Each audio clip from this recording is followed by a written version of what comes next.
4:30 today, for 4:30.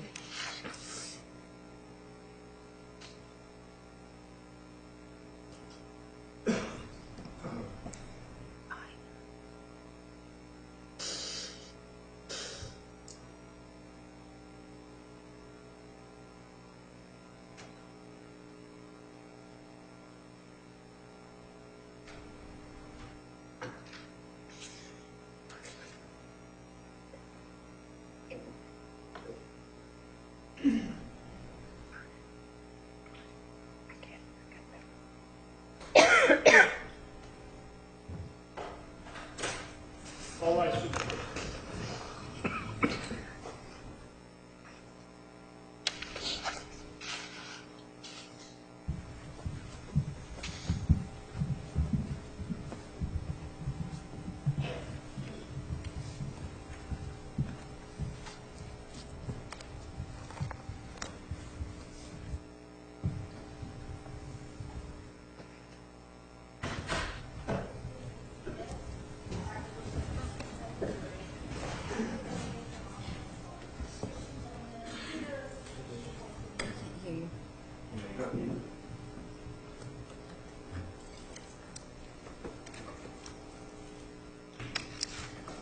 All right, the record will show the presence of the jury, the defendant, and all counsel.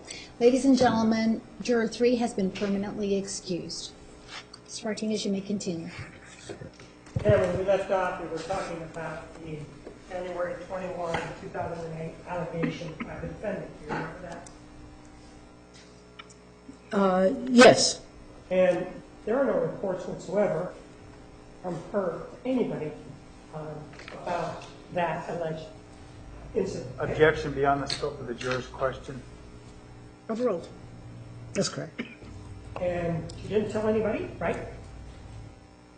Objection beyond the scope of the juror question. Overruled.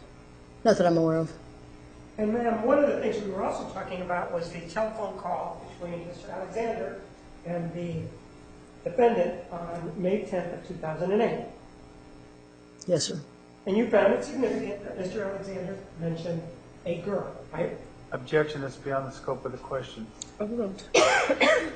Not that he mentioned a girl, no. Well, you found it significant that Mr. Alexander indicated something to the effect that the way you moan, it sounds like you're a 12-year-old girl having her first orgasm, right? Yes. And prior to that, the defendant in February had already spoken or sent a text message to Mr. Alexander, indicated that she wanted to be, to use her words, like a horny little schoolgirl. Yes, she had written that. And that was before this May 10th, 2008 conversation between her and Mr. Alexander, correct? Although it was before the allegations came in January, yes. But they were before the telephone call, weren't they? Yes. The allegations involve a boy, not a girl, right? Yes.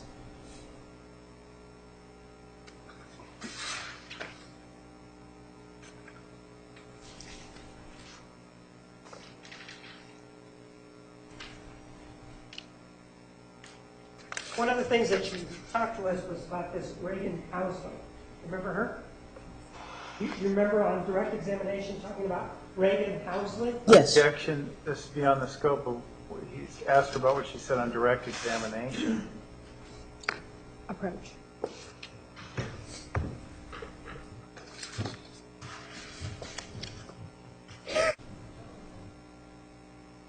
You remember?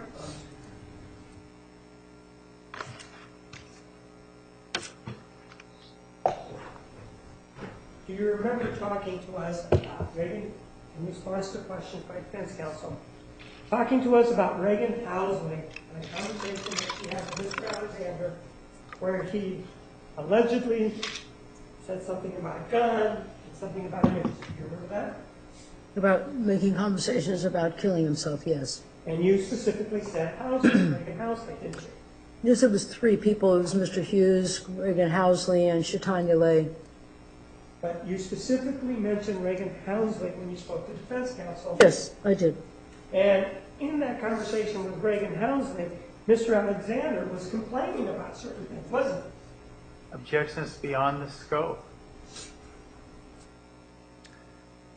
Approach.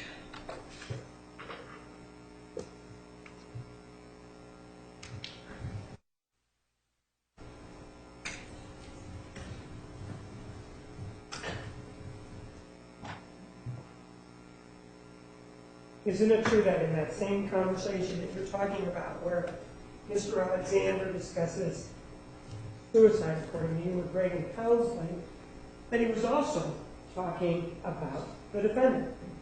Yes. And he was saying things to Reagan Helmsley. She's probably looking in on this conversation. Did he say that? Yes. And he said to her, Reagan Helmsley, say hi, Jodi. Isn't that what he said? Yes. And then Reagan Helmsley said, hi, Jodi, something to that effect, right? Something to that effect. So when you say that that's part of your background, or that you use in indicating that Mr. Alexander was committing suicide, that doesn't indicate that he was going to commit suicide. He was kidding, wasn't he? Objection mischaracterizes the testimony. He's asking about Miss Arias and Overruled. To me, answer if you can. I think that mischaracterizes what I just said. He didn't talk about kidding. He didn't sound like he was kidding in that email. It was a long email. It didn't sound like he was kidding. Maybe that's your humor, but I didn't see it as kidding. But to you, you interpreted it as him being serious, right? objection foundation as to what? Sustained. You interpreted it as him being serious about the suicide. You told that to Mr. Nerby, didn't you? Objection mischaracterizes her testimony. Overruled. I don't believe that's characterizing what I said. You did talk about that conversation, and you said I'd like to finish my response. Thank that you. time that was part of the dynamics of what was going on, and you said, and based on that and other factors, I believe that there was death in the air, or words to that effect, right?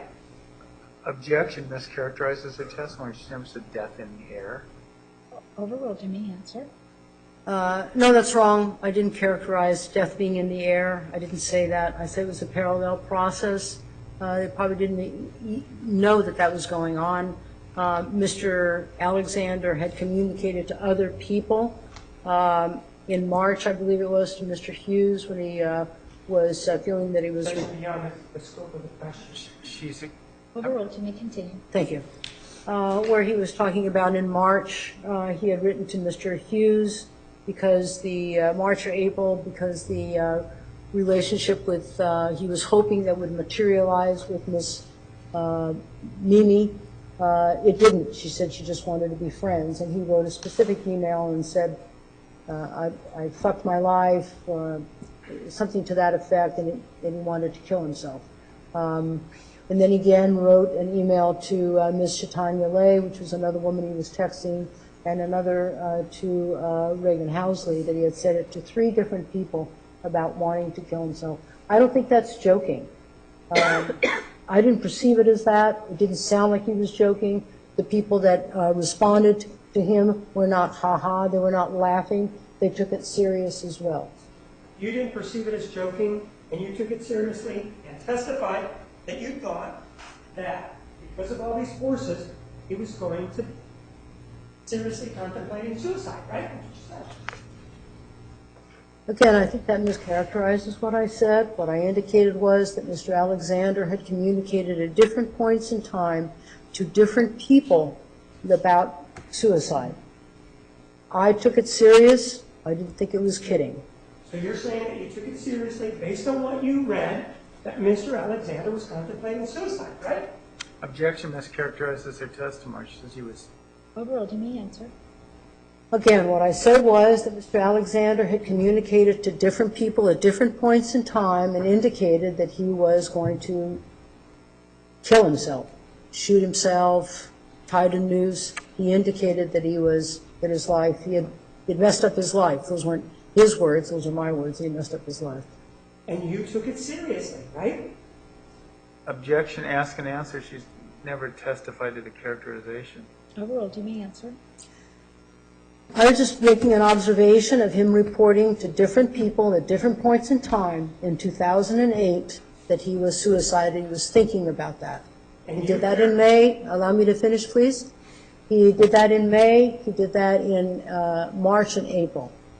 And you characterized it early on in the conversation with me that you took it seriously, right? Objection mischaracterizes her testimony. Asked and answered. You may answer. Thank you, Your Honor. Again, what I was commenting on was that Mr. Alexander had noted to different people that he had been contemplating suicide. I didn't think that he was joking about it. I think that that is serious. Isn't it true that in the conversation with me about this issue just now, you used the word seriously? It is true that I use the word serious, or seriously. And that's your opinion, isn't it? It's my opinion that I use the word serious and seriously. With regard to the suicide of whether or not Mr. Alexander was contemplating suicide, right? Objection mischaracterizes her testimony. Asked and answered. Overruled. You may answer. What I indicated was that I had observed that Mr. Alexander had noted that he was suicidal to different people, and he communicated that to a number of different people in 2008. But the way you testified, given the fact that you said seriously, that's your opinion, that you seriously believe that he was contemplating suicide. Objection asked and answered and mischaracterizes her testimony. Overruled. You may answer. My answer is going to be the same, Your Honor, and that is to say that I observed in the information that I had reviewed is that Mr. Alexander had indicated that he was going to commit suicide at different points in time to different people. My answer is not going to change with regard to that. And it's not going to change because that's your assessment as a psychologist, isn't it? Objection mischaracterizes her testimony. She's already testified. She's not giving assessment. Overruled. You may answer the last question. My answer is not going to change, and I feel that he's mischaracterizing my testimony. What I indicated was that Mr. Alexander had mentioned to different people that he was suicidal. That's your opinion or assessment, isn't it? Objection mischaracterizes her testimony. Overruled. You may answer. My answer is not going to change. I'm sorry, ladies and gentlemen, and please recall also that I said that I didn't do an assessment. I'm not licensed in the state of California, in the state of Arizona, to provide psychological services such as assessment, treatment, diagnosis. That's not my role here. Let us not get distracted. My role here was to look at the dynamic between these two people. That was my role. I didn't diagnose. I didn't do an assessment. I didn't do an evaluation. I examined the dynamics of this relationship. But when you said that you took it seriously, isn't that your opinion? Objection mischaracterizes her testimony. Overruled. You may answer. Again, my answer is not going to change. What I've said was that I looked at the information and that I found that Mr. Alexander had reported being suicidal to different individuals. And in your opinion, you took it seriously. That's the word you used, yes or no? Objection asked and answered and mischaracterizes her testimony. One of the things that you also talked about was Daniel Freeman. Remember?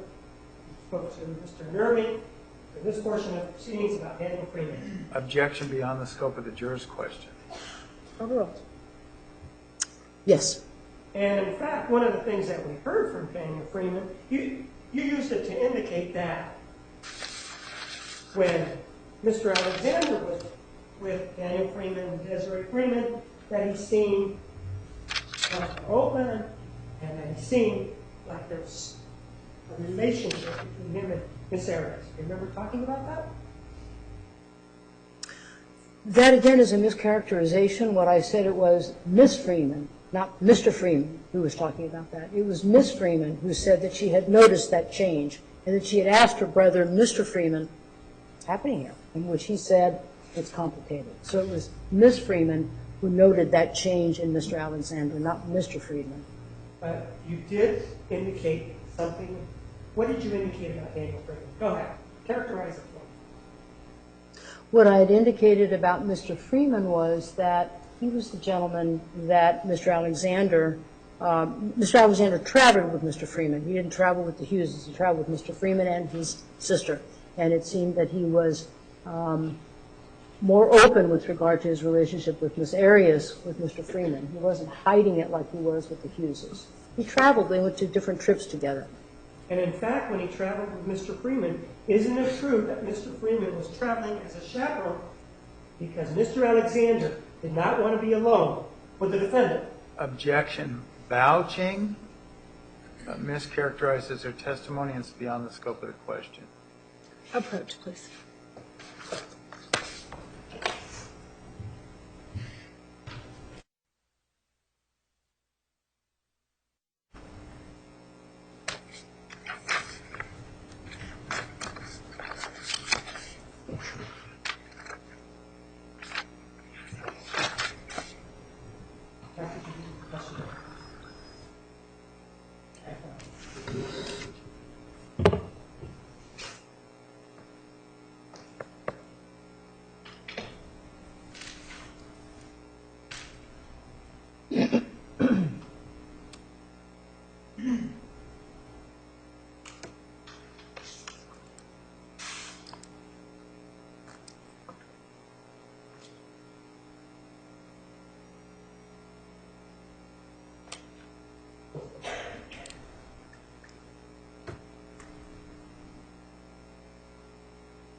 The trip that you referenced involving Desiree Freeman, her brother Daniel Freeman also went along, didn't he? Yes. And one of the things that you told us was that Desiree Freeman was somewhat surprised, or however you want to characterize it, that Miss Arias was there, right? Foundation as to which trip. They took several. Sustained. The trip that you and Mr. Yermy were talking about. Do you remember that one? In response to a question, do you remember that? Foundation specifics as to which trip. Overall, do you mean answer the question? Yes. And with regard to that, Mr. Freeman also went along, right? Yes. And he went there at the request of Mr. Alexander because he needed a chaperone because he didn't want to be alone with her, right? Foundation mischaracterizes the testimony. Overruled. I'm not sure if that's in relation to the trip that you're speaking of. I don't know that. You were on the witness stand when the cross-examination of Daniel Freeman was played, right? And that's what he indicated with regard to a trip, didn't he? As I said at the time that it was played, I had difficulty hearing the auditory of that testimony. He may have said it. I had difficulty hearing it. I think I said it at the time it was played. So what you're saying is that if he said it, you don't have any reason to dispute it because you have hearing problems. Objection. Badgering the witness. Overruled. Do you mean answer? I don't think I have hearing problems. I think Mr. Martinez maybe have some memory problems. I said at the time that I heard it that it was difficult to hear the testimony because it was unclear. And this is the badgering and the slime highway that I'm talking about. This is unnecessary. I did not hear that in the testimony. He may have said that. I didn't hear it. So if you didn't hear it in the testimony, no way of disputing that's what it says, right? That's correct. I don't have anything else. Your Honor, may we approach? You may.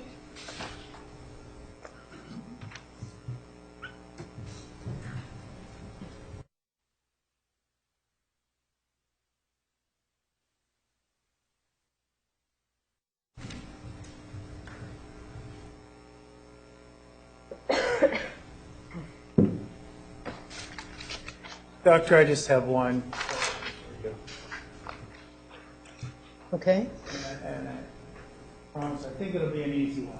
Right. Objection to the comment, easy one. Sustained. All right. You reviewed the testimony of Dan and Desiree Freeman, correct? I did. And do you recall in that testimony the idea that the dictates of the Mormon Church were such that a single man and single woman shouldn't travel together for the appearance of violating the vows of chastity, and therefore if they had other individuals with them, that would be more appropriate? Objection leading. Overruled. You may answer. Yes. Thank you, Doctor. Just a minute.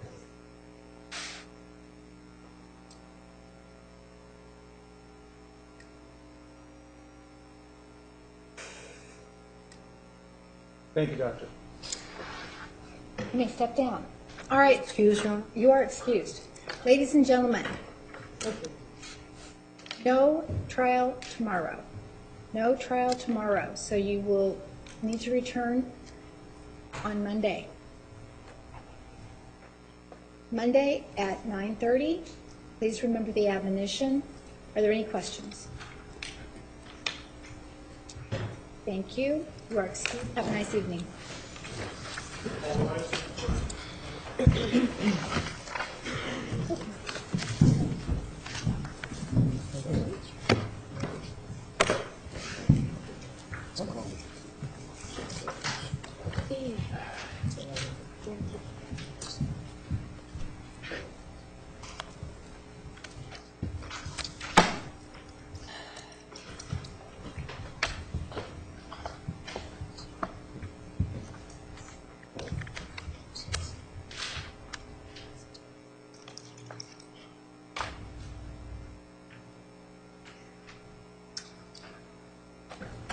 The record will show the jury has left the courtroom.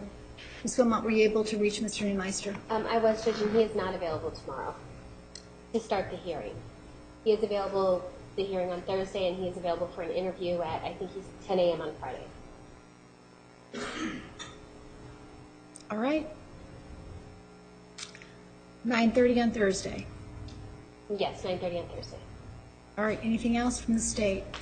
Confirm I heard 10 a.m. on Friday, is that correct? Yes, 10 a.m. on Friday, and then, Judge, I just wanted to also confirm that the court is asking or ordering the state to bring the drive that we cloned for them, the original drive that we cloned for them that was handed to them last Wednesday at 5 p.m. They will bring that on Thursday for the hearing. Is that correct? We will bring over the 2 drives that he gave over, which are not clones, but we will bring over the 2 drives. All right, and we will address it at that time. Okay. All right, we're adjourned. Thank you. All right.